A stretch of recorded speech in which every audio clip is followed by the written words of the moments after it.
press. I'm very happy that you're giving me this attention and this information attention because it needs to get out to the world. I will start, since we have to be brief. I have already given all pertinent information and supporting documentation to the Senate Intelligence Committee and AARO. They informed me that all of my information will be recorded for public record and shared with Congress. It is that important.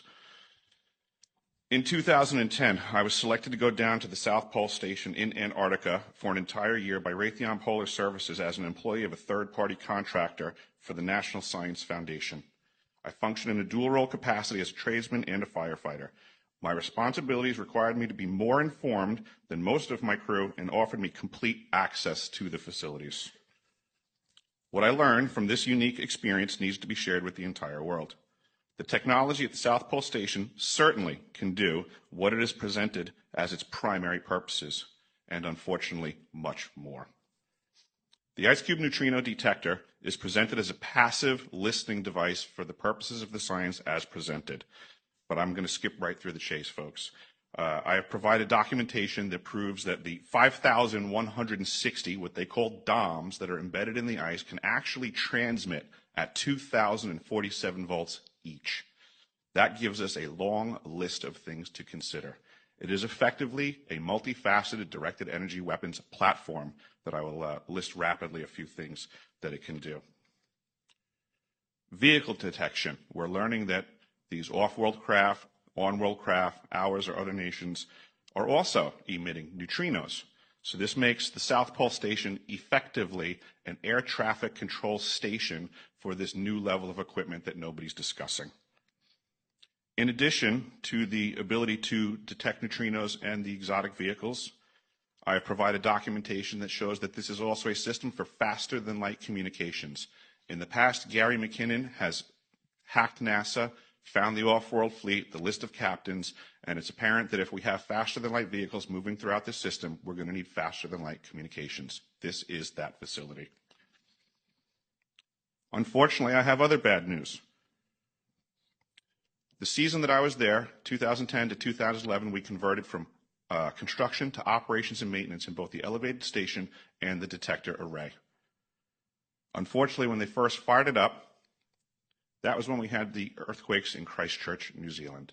There was 2 incidental shots before they were able to target it correctly.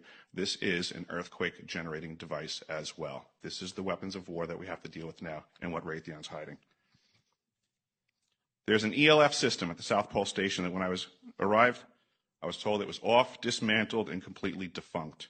In my work, I will rapidly just tell you, I had to figure out the circuitry for certain other repairs, and I found that this system is, in fact, completely energized, up and running, and being utilized with the other systems for nefarious purposes as well. The Atmospheric Research Observatory is in what we call the clean air sector. I witnessed myself a very powerful green laser shooting out of the top of this facility into the cosmos.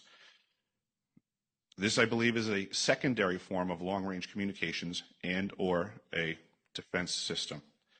I am not saying that we need to be scared of anything that's out there, but please understand the military-industrial complex is happy to invest all of your money in alleviating their fears. A question of power comes into play for all of these facilities that are present. I assure you, I knew what was going on. I knew the load demands of the facility, and all of these new items exceed the demand for the systems that I was presented. I am doing due diligence and research. I believe there is either a secondary power supply there that is either nuclear, that was there prior to the start of the Antarctic Treaty, which prohibits such things, and or that there is some sort of exotic power supply system there that just is not in the verbiage of the treaty, so it negates the responsibility to the parties involved.